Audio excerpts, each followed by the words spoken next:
Welcome to Third Eyesight. I'm your host, Juan Francisco, and I'm a spiritual intuitive who practices tarot card reading and mediumship.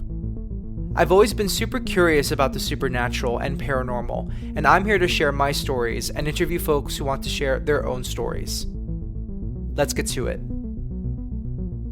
So I'm honored and privileged to be joined today by Loyd Auerbach. He's a world-recognized paranormal expert and parapsychologist with 43 years of investigating the paranormal and over 40 years teaching courses in parapsychology. With thousands of media appearances, he is the director of the Office of Paranormal Investigations, president of the Forever Family Foundation, an adjunct professor at Atlantic University, and he is on the board of directors of the Rhine Research Center, where he teaches online parapsychology courses through their education center. He's also the author and co-author of 10 books on the paranormal, including ESP Wars, East and West, Psychic Dreaming, and ESP Hauntings and Poltergeists, a Parapsychologist Handbook. And he's a co-author of the paranormal mystery novel Near Death, which has a sequel coming out before the end of the year. And he's a professional mentalist and past president of the Psychic Entertainers Association, performing as Professor Paranormal. And he's an occasional chocolatier, a man after my own heart. You can currently see him in episodes of The UnXplained or Surviving Death on Netflix, and he's coming to us from the San Francisco Bay Area. Loyd, how are you doing today? Doing good, thanks. Thanks, Juan. Reading your bio is extremely fun. You obviously have so much experience. I'm so excited to chat with you. We're going to go back to basics a bit. So for listeners who are new to the topic, what exactly is parapsychology? So parapsychology is the field of science that studies what we call psychic phenomena. We study effects of consciousness or abilities of consciousness to either get information without the use of the normal senses or logical inference. We call that extrasensory perception. We deal with psychokinesis, which is mind over matter, is probably the easiest way to describe it. Covers a lot of things beyond just moving things like in the movies. And then we also look at survival of bodily death and evidence for the idea that consciousness survives the death of the body and can interact with the physical world. And when did your interest in this field or just in psychic abilities of paranormal, when did that all start for you? Well, I think my interest in psychic phenomena probably started when I was, maybe 4 or 5. My dad was a producer for NBC. At that time, he was actually working as an assistant director. But I had a TV set in my room when I was 2. And some of the early TV shows that I watched at that time included, besides Casper the Friendly Ghost, there was a show called Topper, which was about a banker who moved into a house owned by his previous clients who were killed in an avalanche, and their ghosts were there. And it was a very fun comedy you can find on the web, on YouTube.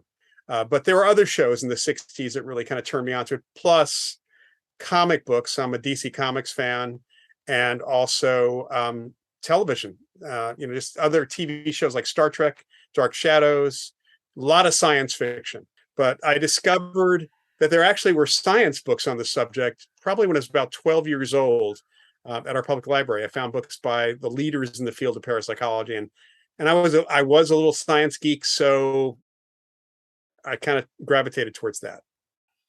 I feel like for a lot of us, it started with some pop cultural iconic TV shows or movies. And so for you, I find it interesting. We could talk about this more down deeper into the episode, but having started your fascination through pop culture and mainstream television shows, do you feel like there is work to be done, or do you feel like you had to put in some extra legwork to address like how to demystify this field given what people do see on TV or what they grew up watching? Well, I was fortunate in a lot of ways because my father and actually one of my uncles worked for television. So I knew the behind the scenes of how these shows get made, even when I was a real little kid. Same thing with movies. I was never afraid of horror films because I knew what the monster movies. I knew what was really going on there. And for that, I also knew that things got exaggerated for dramatic reasons. So from that perspective, I knew that there was a lot to do, but what really I ran into over time was how much pop culture influences people's belief and expectations about this stuff. And honestly, when I decided in my graduate studies I wasn't going to go towards laboratory research, I really switched around to education and outreach because I felt like we really needed something to counter the misconceptions that are presented by pop culture. I mean, the ghost hunting shows right off the bat, just at the top of my head, they are filled with bad information, or have created their own folklore, essentially. 100%. I feel like with social media, that's at another level these Oh, days. totally. Yeah, absolutely. There's so much, just as a quick example, nobody in my field investigates in the dark. It's not a scientific condition, especially when the families or the locations you're investigating, the reports do not say that the apparitions, the ghosts, appear in the dark. In fact, the majority of ghost stories and ghost experiences happen with the lights on or during the daytime.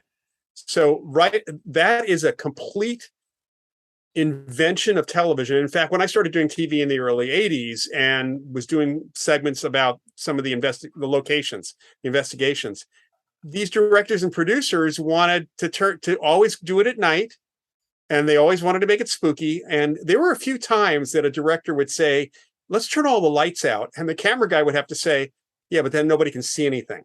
Right. And I mean, to think that, ghosts, spirits, whatever you want to call them, or think, time to clock in, sundown, it's time to spook people. Yeah, it doesn't make any sense. They're always there, in my belief. Right. And that's fine for vampires. It just doesn't work for ghosts. Exactly, exactly. So I want to quickly mention the Forever Family Foundation. I absolutely love what the mission of the foundation is, and you're the president of the foundation, and has a particular focus on intersecting, as you've already alluded to, science with spirituality and the afterlife. Can you Mhm. share with us the kinds of research that's been conducted through your work? So for me, I mean, the foundation's separate from me, from the work I do. I mean, the foundation doesn't really do ghost investigations or anything like that. So what the Forever Family Foundation does, first of all, it's an all volunteer organization. We just had a grief transformation retreat out here, in California this past weekend that I participated in. I helped out with, and that's in episode 4 of Surviving Death. If anybody wants to see what these are about. We bring in mediums, and then one or two of us who talk about the science, the evidence, the actual evidence gathered by science, were present as well. But it actually was a shock to everybody when they heard, on our last panel, that even the mediums, none of them were getting paid to be there. I mean, there was no pay involved. So these are people who they do volunteer their time. We go through a process of testing and certifying mediums for the purposes of working with people who are in grief, and that they are evidential, able to produce real evidence for things. And there's an ethics issue also. The foundation also supports the work of scientists who, or anyone else in the, kind of looking at things in a very logical, scientific manner, looking at the evidence for consciousness surviving the death of the body, for life after death. And that runs the gamut from near-death experiences to apparition cases to reincarnation cases and so on. The foundation itself doesn't do any research per se. I do research, mainly my research these days, I'm really focused on education. But when I get a good field case that I'm not turning over to some of my former students, I'll go out and see what's going on in the field outside of the laboratory, more or less. Got it, got it. And I want to talk about that. I want to quickly ask the Forever Family Foundation. The way I actually learned about the foundation was through the docuseries Surviving Death. And what intrigued me when I went onto the foundation's website was the list of certified mediums. What does go into, and you mentioned a little bit of this, and I want to ask if we could dig deeper, what goes into certifying a medium? So for our purposes, the tests were originally created by a number of folks before I got involved with the foundation. Gary Schwartz, whose name may be familiar to folks, as well as Julie Beischel, some other folks that were involved. And it really is a testing process where they have to do 5 readings, for people. They have no idea who they're going to read for, and often they don't get a name at all, even when they are doing the reading. They have to essentially connect with spirit, for these 5 people. And these are people, we have a number of people we use as sitters. We kind of move them around a little bit. They're randomly selected, and they're trained. They're trained not to give anything away. But to answer questions, if the medium says yes or no, am I on the right track kind of thing, they then will have to score every statement the medium makes. And they score them based, and then they're looked at by others as well to make sure that the medium's not making general statements. Although general statements are true for a good reason because they actually fit a lot of us. Right. So an evidential medium has to give real, specific information. And sometimes the surprising thing, this is surprising to people who don't know anything about mediumship, the most evidential information sometimes is things like what somebody normally eats for breakfast or when they were alive, or that they have a particular thing that they say in a certain situation, something that would have been witnessed by people who were friends or family, but would never make it on the web. So those kinds of things, the personality things that are talked about, how somebody behaved when they were alive, those things are presented, and that makes them even more evidential that, with facts and figures, there's an accusation. Well, they research them on the web. That's great for facts, for basic facts, but not these kinds of facts. Yeah, as a practicing medium myself, that's something I try to dig for is what are the things, like one of my pet peeves, respect to anyone who's practicing out there, but is when a medium says, I have your mother and she just tells you that she loves you so much. Like, right. And that's beautiful. That's beautiful. But, Right. I assume she does. A lot of mothers love their sons or their children. And yet it's about getting to that very specific evidence of things said behind, in the comfort of the home, the way they used to sleep on one side or whatever it may be, the intricate or the very detailed moments of living that people wouldn't otherwise know. Yeah, and actually, I've heard that complaint. I had a friend who actually is a medium, but her daughter committed suicide a couple of years ago, and she was getting all sorts of stuff on her Facebook page from people she didn't know, as well as emails through her website once in a while. Same thing. Your daughter says she loves you. It's like, how does that help? That number one, that doesn't show at all that any of these people were genuine and connected with the daughter. There was not a name given. There was no information given. That may seem like it helps, but it only helps if there's a connection made.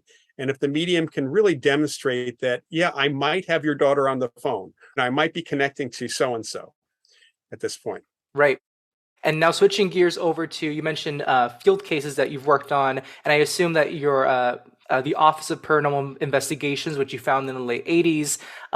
Could you walk us through when you conduct a paranormal investigation? Sure. Like, what is the process? Like, let's say I have a home or I have a space. Some people have their workspaces that they say are haunted. I have a space that I feel like is haunted, and I want to reach out to someone like you. How does that process begin, and how do you scope out whether it is worth investigating? And how do you plan it out?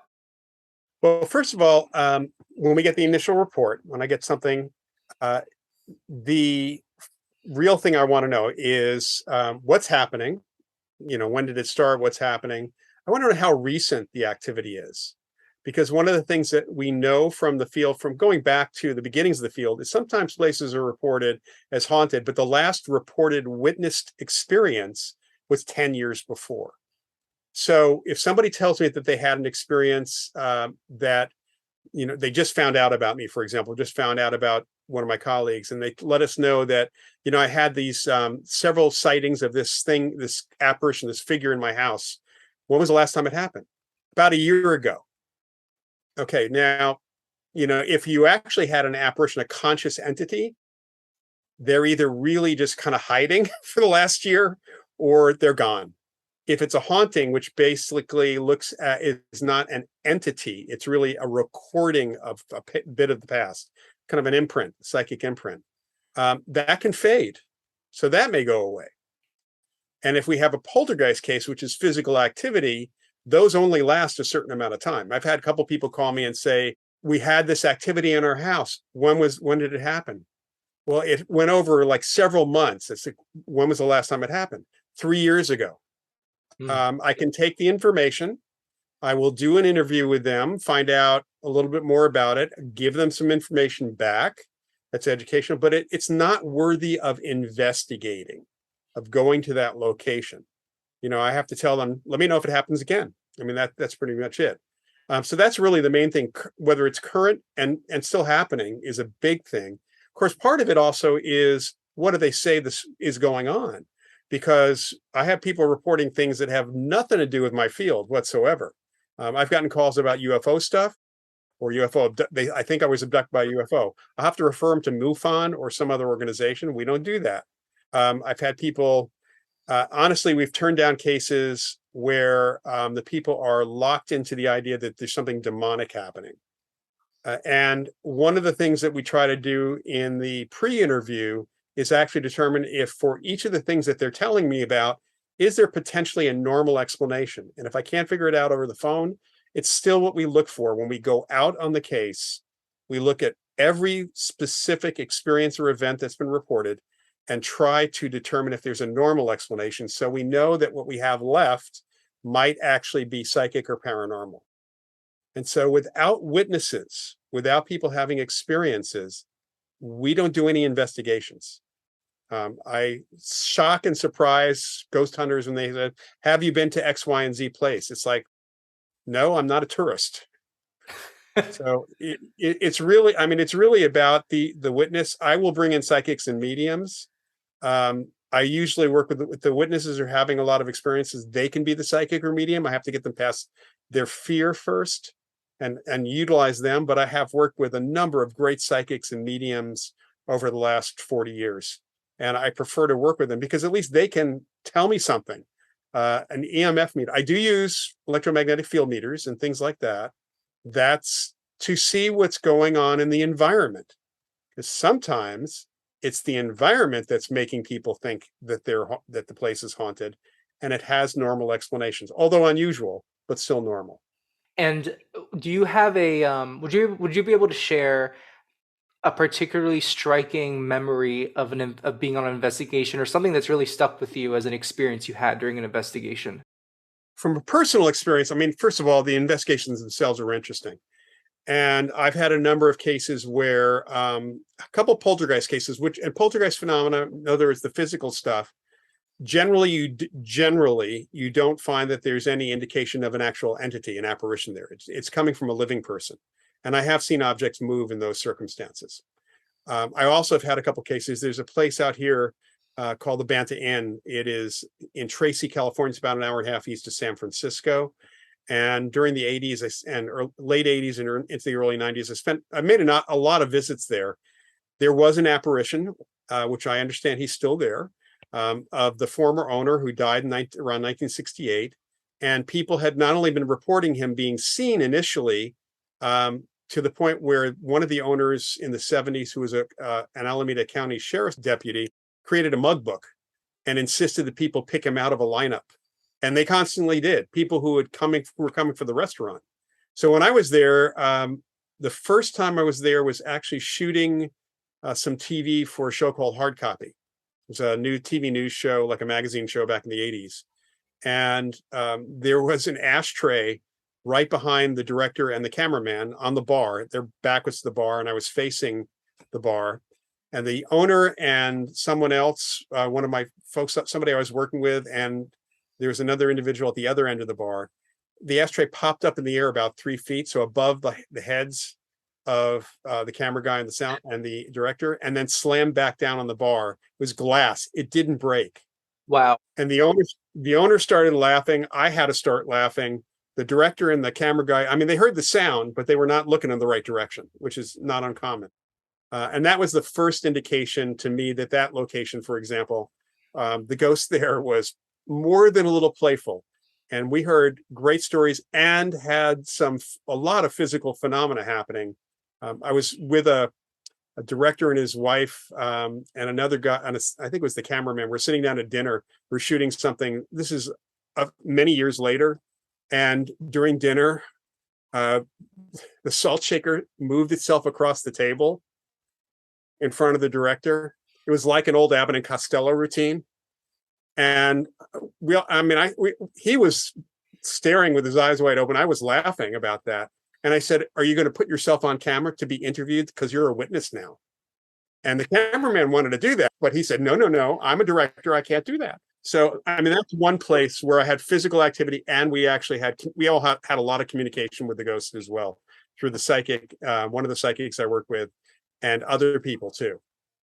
That's incredible. And in your work, in your experiences, like if to look at them all in totality, because I feel like there is this notion out there in the mainstream part of the culture that when it comes to quote unquote ghost hunting, paranormal investigations, that underlying all of these experiences is something like something evil on the other side, or these are spirits that are mad. So I want to hear your take. I personally don't believe that, but I want to hear what your take is. In your experiences, are the majority of these cases involving just souls that just want to say hello? you know? Yeah, actually, if you look at the literature and what we've collected over the last 140 plus years in our field, the vast majority of apparition sightings or experiences or encounters happen within a few days at the most, usually closer to the person's death, of a person who you knew who died, sometimes at the moment of death or right after that. That's the majority. Then you have some who stick around a little bit longer. There's various reasons. I mean, psychics talk and mediums talk about, well, they don't know they're dead or they have unfinished business. There's the folklore about sometimes that unfinished business is making sure that you're okay, that your deceased relative, your parent, is sticking around to make sure you're okay, not that they're okay, you're okay. um, there is no indication from what we see in our field that dying changes your personality, that suddenly you were a decent person and now you're an evil ghost. Now, we have had some situations reported to us and investigated where the apparition represented somebody who, when he or she was, mainly he, was alive, he was an a-hole or a bully. Hmm. And that hasn't changed either, honestly, but they really can't hurt you. They can scare you because just like if you were a little kid and one of your siblings jumped out of a closet at you and you fell down, because you freaked out, that can happen. But the physical stuff we see in the movies and all that just doesn't happen. And one medium told me this, put it this way: we're alive, we have more power than they do. Hmm. I've heard the phrase that sometimes humans are scarier than ghosts. I I have never been scared by anything paranormal. I have had cases where yeah, it was the living people who called me in that were seriously uh potentially dangerous. Yeah. Hmm. Wow. I think I'm trying to think if when I pass and I come back and say hello to my descendants, I think I'd be pretty ticked off if they called the paranormal investigator thinking I was something else. But yeah, that makes total sense that it's just our loved ones most of the time. And what we think, I think based on how we're brought up, conditioned, that it's something, I don't know. I think I grew up believing that when we die, we either go up or we go down and we stay over there. And I think being conditioned that way, if something does happen, we think it's something else that's not supposed to be there. Right. And the reality is that again, if we're talking about survival of consciousness, we look at these, I know that mediums talk to folks who have transitioned, whatever that really means, to them, who are projecting back. The apparitions, the ghosts that people experience generally are people who have not moved on. And again, there's many reasons why they might not have, including they're afraid because of their upbringing, like you just suggested. I mean, I had one case where the woman's related to the boy in the house, in the household, um, who she was communicating with every day. By the way, the ghost was talking to this kid every day. And when we asked, why is she here? Why hasn't she moved on? She said that she wasn't very religious and didn't know if there was a hell or not, and didn't want to take a chance. So she was afraid. She didn't know what was next and was afraid of what was next. This was the soul in the house, the The spirit. apparition, yeah, the ghost said that. Wow, Yeah. wow, that's incredible. I understand from others who have communicated with apparitions, and whether it's witnesses or psychics, same kind of thing sometimes happens. You know, I think that I've heard from mediums that we get confronted with the things we've done in our life when we die. We have to kind of pass through that. It's the life Right. review kind of thing. So if you believe in hell, you might be worried. Along this sort of the same line of thought, but briefly alluding to the fact that you worked as a professional magician for almost a decade of your career. So you know the art of illusion, right? So when it comes to investigations, whether it's the investigations you've done or investigations you've seen on TV or people present to you as evidence, how often do you find things to be made up or imagined by the person who owns the space that you're investigating, or and how do we distinguish, like what are indications that we can distinguish between what's made up and what's truly paranormal evidence? Well, there's something actually in between that. I got into magic as a result of my graduate studies in parapsychology. And around 1990, I shifted over to mentalism, psychic entertainment. So that's mainly, I work as a professional psychic entertainer occasionally. I think the pandemic kind of put a damper on a lot of stuff like that. Um, what I've learned most about this, which is really fascinating, is how people mislabel, misperceive what they've experienced. So it's not so much made up. As an example, this one case we had here in the Bay Area years ago, they were this family of four. So a family of four adults, by the way, were reporting they were leasing a house. No one had moved. This is a relatively new house. No one had lived there before. And they were experiencing really bad vibes or energy in one room and feeling nauseous and getting headaches. They would smell these noxious odors that would appear out of nowhere and move around the house. On occasion, there'd be bursts of fire in midair and even against the walls. Fortunately, nothing really caught on fire. They saw shadows out of the corner of their eyes. There are a few other things they're talking about. So some of the same stuff you hear about in a lot of these shows. When we got out there, the folks I had with me, I mean, I like to work with people, and this is a really important thing, is that I have some expertise in magic and mentalism and the psychology of perception and deception.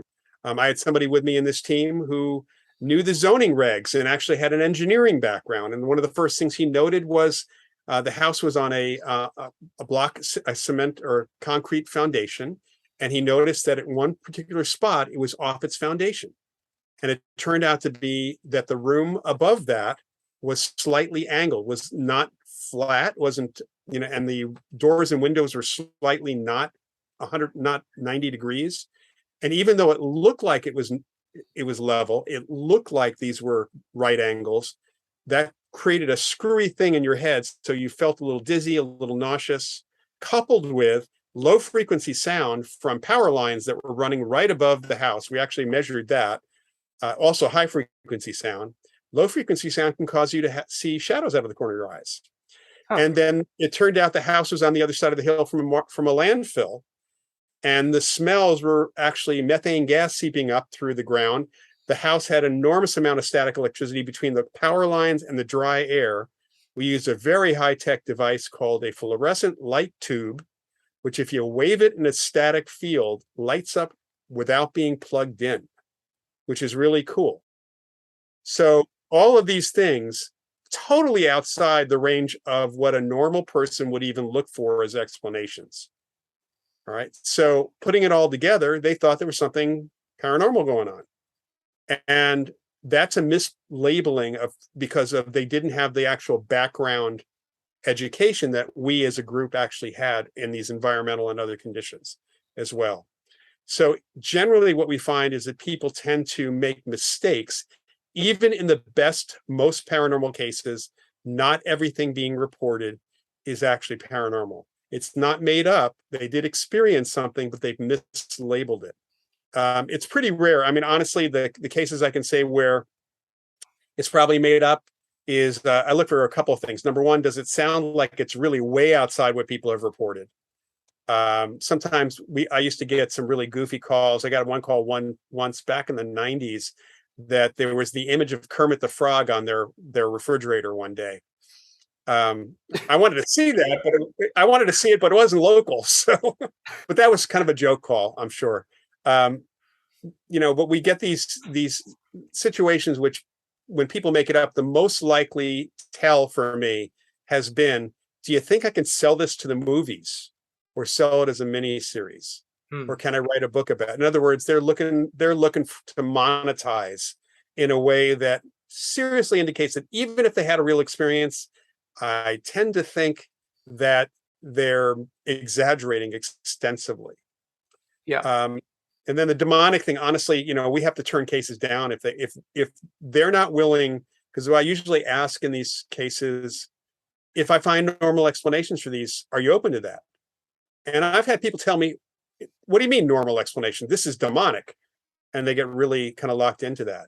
And the funny thing is, I had one case where that was the statement they were making to me. And they had already talked to a Catholic priest, their Catholic priest, who also had come up with the same suggestion because he thought it was actually normal explanation also. And they were not happy with him. So he sent them to me, and they were certainly not happy with me. Now that's interesting that you, it sounds like you have this one Catholic priest is a contact of yours that refers some folks to you. He So did, yeah. Yeah. do you often work with people in the religious sect? Usually not. And it's been, honestly, I mean, I'll be very honest, because of the number of ghost hunting groups out there, and think of them as low hanging fruit, it's really easy for people to find them.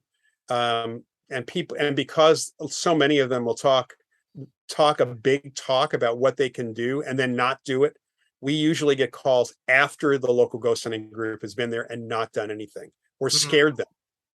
And then with the pandemic on it, people were not calling for investigations because nobody could do them for quite some time. I had one case which we handled virtually, in fact.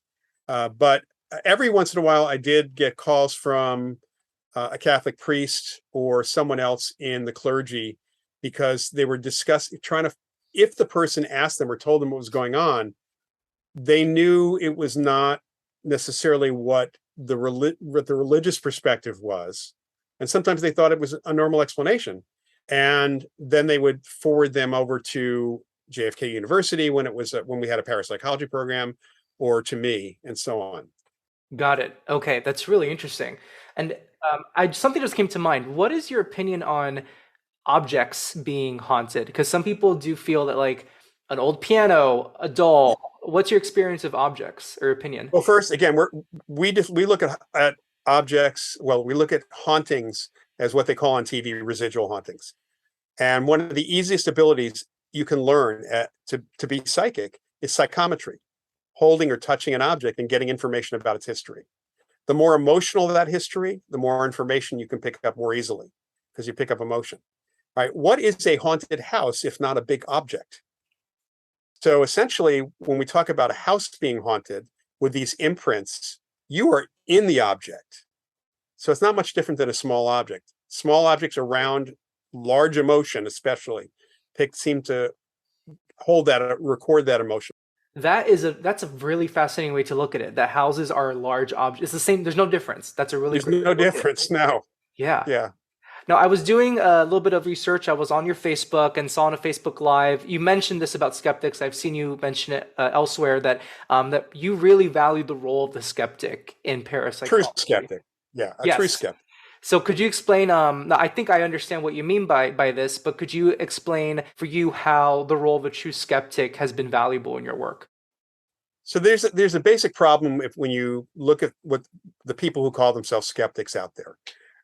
They're not really skeptics. A skeptical person may never decide one way or the other, but they don't necessarily even have an opinion. They're just simply open, or at least willing to look at the evidence, and maybe they decide it's not real or it is real on either side, but they're at least willing to entertain. And most importantly, true skeptics ask questions.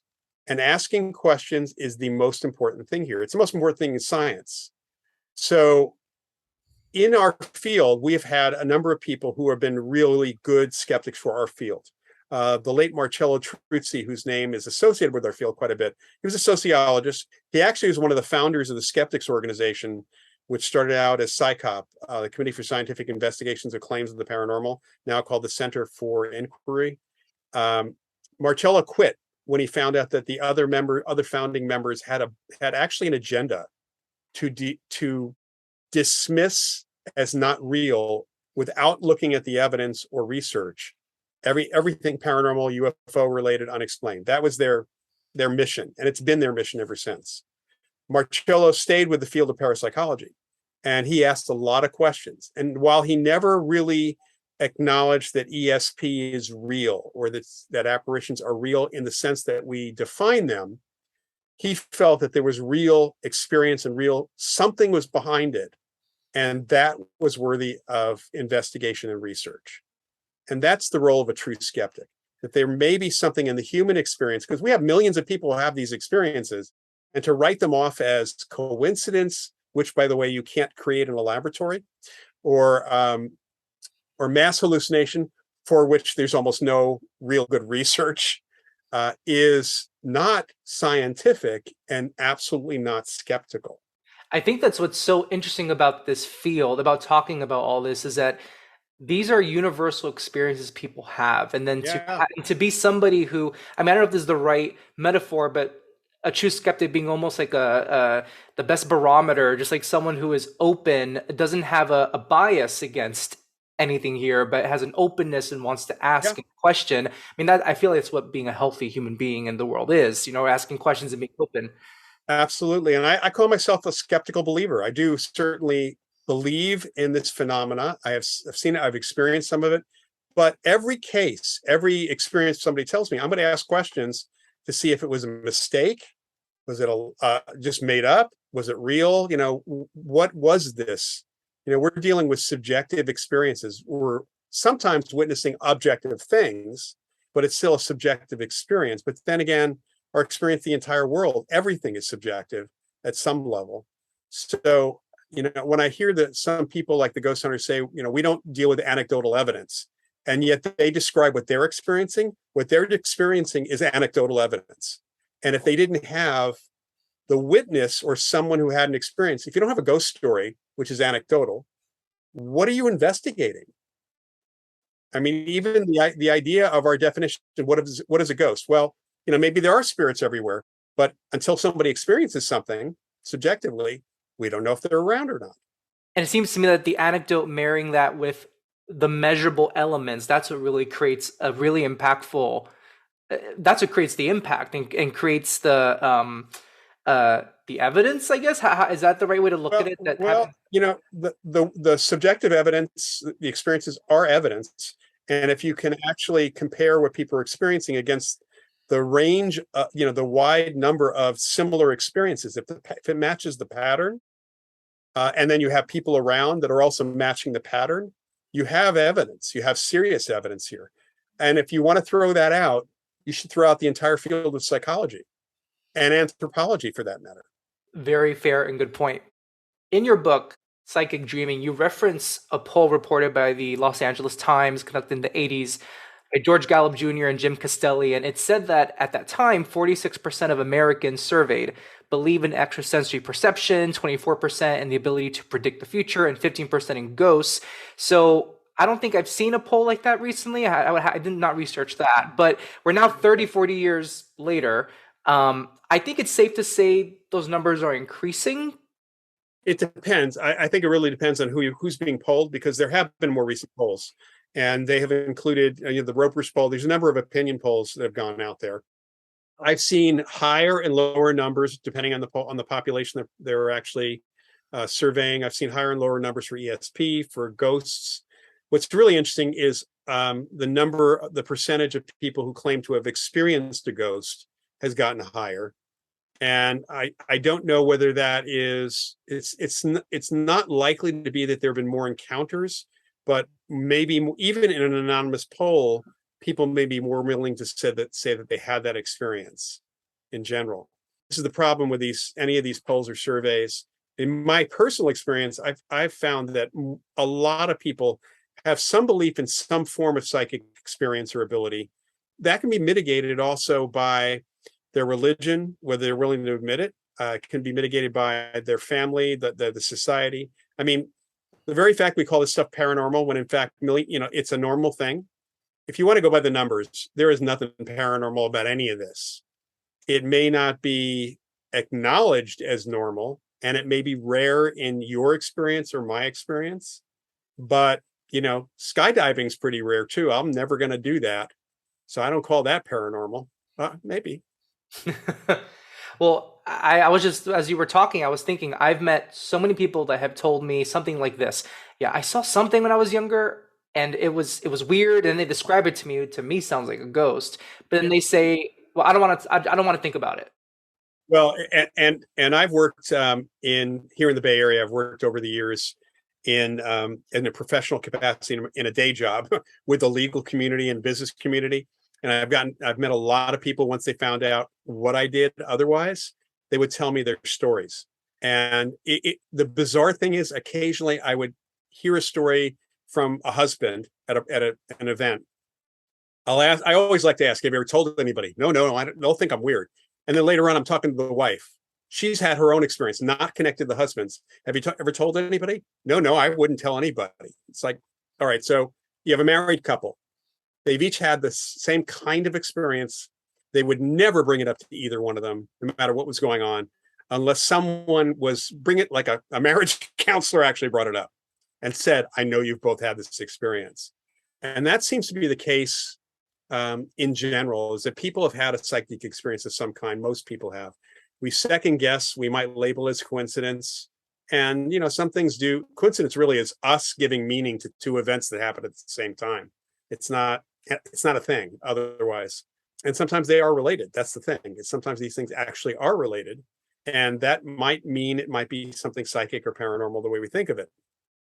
1,000%. I mean, when I started this podcast and maybe 3 months into it, I had friends, former work colleagues of mine that followed me on social media that saw I was doing this podcast. And then a couple told me like, oh, I've actually had my own experience. And this is someone that we never discussed these things before. The paranormal, the supernatural, but people sometimes come out of the woodwork when they know what you work with and what your focus is and your occupation in terms of this.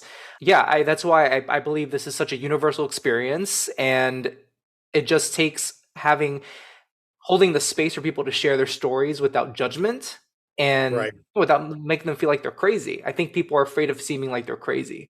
And then in certain segments of the population, for example, in the academic world in the U.S., thanks to the skeptics organizations, the so-called skeptics, they have made it unfriendly, extremely unfriendly. Somebody says something about parapsychology to an academic group, and they'll say, "Oh, that's woo-woo," and just write it off. And my colleague Dean Radin has had a lot of these experiences. I've actually met people in the academic world and the scientific world who, when they're with a group of their department or their colleagues, they will, if somebody says, "Oh, this stuff is all BS," they'll say, "Yeah, that is." And then not necessarily the one who said it was BS, but some of the others will pull me aside later on and say, "Hey, I got to tell you my experience." And they're just afraid to say anything in front of colleagues because there's been some serious backlash, kind of like the backlash you see about in the news when somebody expresses a racist thought. It can be very, very negative, even hurt the career of that person in that university setting or that academic setting, which is bizarre again, because most of these people have had an experience of their own. There was a presidential candidate. Oh my goodness, I forget if he was a Democratic presidential candidate or Republican. He had a UFO story and it was brought up on the debate stage. Well, Jimmy Carter had a UFO experience. Yes, he did. Yes, he did. Yeah. And I remember when that candidate on the debate stage, it was at the end of the debate, they wanted to bring up this question, I'm sure just to embarrass him, and he looked very embarrassed, but he really believed in this experience he had. And I remember the audience watching the TV, the audience laughing, and I thought, oh, this is like, I mean, I believe in this stuff too, but for this guy, is probably the end of his political run for him. It might have been, but it's partly because he didn't talk to anybody about it and find out the best way to talk about that. So when I was in college, I volunteered at the Center for UFO Studies. I was at Northwestern. J. Allen Hynek, who was the leading expert on UFOs, the guy who was connected to Project Blue Book, he had his center at his home in Evanston. And one of the things he said, and I saw him actually speak at a skeptics conference a few years later. But one of the things he said is, we can't study UFOs. We can only study UFO reports and any physical evidence that's left behind. But the fact is that if you see something in the sky and you don't know what it is, that is an unidentified flying object. And that's what he should have said. I saw something in the sky. Here's what it looked like. I can't tell you what it was. It's unidentified. And it was flying. Yeah. So, that's not a judgment that it's an alien spacecraft. That is a fact, especially if other people saw it. Yeah, totally. And you mentioned a couple paragraphs, so to speak, back that people are seeming to report seeing ghosts, or more people are reporting seeing ghosts these days than they used to. So with that in mind, do you feel like your work and the field of parapsychology, do you feel it is easier to talk about it, to work with it in this day and age than it was years ago, or do you feel there's the same stigma that's attached to it? It really depends on who you're talking to. There certainly is a stigma in certain areas, certain academia here in the US. It's much worse now than it ever has been. It was fine in the 70s. You could talk about it pretty easily to people in academia. Oddly enough, or maybe not so oddly, in the UK, it's accepted. I mean, there's more than 20 universities that have some form of parapsychology coursework in the universities. Here, it's not going to happen. So I'd say that in certain areas, certainly for funding, there were a lot more funding sources in the 60s and 70s. There's really only one foundation offering grants, and they're not very big. It's for research.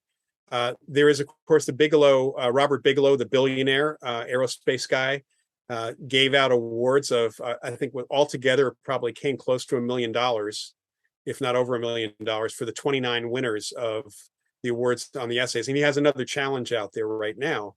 But, there's not really the kind of support. And then we have the problem, which oddly enough, the skeptics don't associate with my field, like directly, is the ghost hunting stuff because of the TV shows. There's over 3,000 ghost hunting groups in the United States alone. At least there were back in 2015 when one of my students did a survey for a college course. She put together a spreadsheet of 3,000 active websites for ghost hunting groups.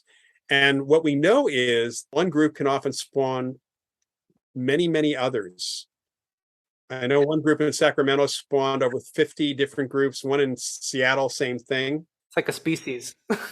Yeah, well, it's just that people don't like the way that the guy's running the group, so they start their own, and then somebody else doesn't like something, or so it gets really, or maybe they're making fun of their favorite show or something like that. And I feel like a lot of, I personally have not met a lot of these ghost hunting teams personally, but at least based on the TV shows, I think one of my biggest pet peeves is when people do this work with the intention of just getting a scare out of it, or Yeah, they try to provoke what's in the house if there's something in the or the space. And I think someone like yourself who has dedicated a lot of time, a lot of effort and hard work to setting intention behind what you do, it's really I think it's really needed more than ever. The social media, it is very easy for people to get the likes because of jump scares. I mean, listen, I love watching spooky videos on YouTube. I like getting spooked, but I also know that if I enter a space, I'm going to a paranormal investigation this weekend actually in Staten Island, and me going into that, I go in with the desire to learn, not to like I hope something happens and I no, you're right. I mean, and the groups that are doing that provoking thing, and then you find out that they got some kind of EVP, which sounds like a growl, so they immediately say it must have been a demon. Um, I've talked to some ghost hunters who get really, or they contact me and say, I think there's something evil in this house. I got this EVP, which by the way might be unintelligible to us anyway. It says, get out. And I'm thinking, so did you try to do any provoking? And if they say yes, they said, so let me ask you this question. If somebody comes to your house and starts yelling at you to act like a monkey, basically dance, buddy, dance, what are you going to tell them to do? exactly. And it's really, to me, they're lucky that ghosts can't whack them upside the head, Yeah. because that's what I would do. Honestly, I'd kick them in the butt, basically, if I was able to do that. So I want to wrap up our conversation with this one last question. If there's, and we might have hit on this a little bit, but just want to ask just in case, if there's one myth about your field, parapsychology, that you could debunk indefinitely, what would it be? I would say probably that, well, there's so many I could choose from here. But I would say that the myth about parapsychology is that we specifically only work with like gifted psychics and who are faking us out. That's a myth that the skeptics organizations have really put out there, that our field doesn't know what they're doing scientifically. When in fact, when we have one major researcher in our field, Ed May, who I co-authored the ESP Wars book with. He ran the government remote viewing program for 11 years. And Ed's a physicist in background. And when he actually put together a two-volume book, which he was able to cajole skeptics, even some people who are disbelievers, into actually looking at research in parapsychology. And many of them admitted in their essays that they were shocked to find out that parapsychology research is better controlled than so much other research that's conducted in almost any field. And the reason we have to do that is because we're paranoid about the skeptics. So we do scientific research in the laboratory. You can't really do the same kind of thing outside the laboratory. So ghost hunting teams are not mostly scientific at all. Even a lot of the research, the investigations I do, they're not scientific the way we think of it. But research in parapsychology is extremely well controlled. We're very careful. There is something to the evidence. And the misconception is coming from the skeptics that there's nothing to our research. That's not true. And it's something I appreciate so much. I am a firm believer, personally, that science will bring us closer to learning more about spirituality. And I think what you do is a testament to that. So I really appreciate you saying that. You're very welcome. And it's fortunately developing field of consciousness studies where people are kind of coming in from a lot of other areas trying to define and understand what consciousness actually is. And since we're dealing with phenomena of consciousness, we are part of consciousness studies, trying to understand what makes us human. That's the goal. Right. Now, slightly different topic before we go. Did you happen to read a recent article? I think it was in Time Magazine or or some other similar outlet about a study, either study or anecdotes from the military about how soldiers in the military seem to tap into their intuition when it comes to preventing attacks or it was really interesting. But it was an article about how much intuition actually plays a role in militaristic operations more than people think, and how it's been anecdotally recorded. I didn't see that article, but that sounds similar to a book that actually my colleague who I mentioned earlier, Marcello Trucci, co-authored with Arthur Lyon, who was a mystery writer, on police experiences of their own. In fact, with some police departments, that's called the blue sense, because the boys in blue. Wow. Not just about psychics working with police, but about the cops. Some cops actually being at a location, preventing the crime from happening because they had a hunch that something was going to go down. And then if there's police presence, the event doesn't happen. So that clearly is not just with police, it's with anyone in some of the first responder situations as well, and certainly with the military. Yeah, I'll look into that book and I'll send you this article. And to put a bow on our conversation, how can our listeners find out more about you and what you do?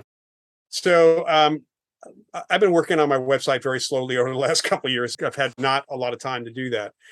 So the best thing to do is to follow me on Twitter, which is at Prof Paranormal or at Loyd Auerbach, either one. And then you can also go to my Facebook author page, which is loyd.auerbach.author on facebook.com. And just note that Loyd is spelled with one L. That's kind of important. And then, as you mentioned earlier, I do an every other week Facebook Live thing called Ask Professor Paranormal.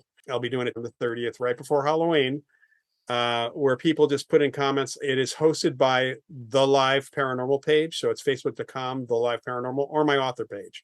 You can do that too. Perfect. Well, thank you so much. It's been an honor to have you on Third Eyesight, and appreciate all the work you do. Thank you, Juan. Appreciate it.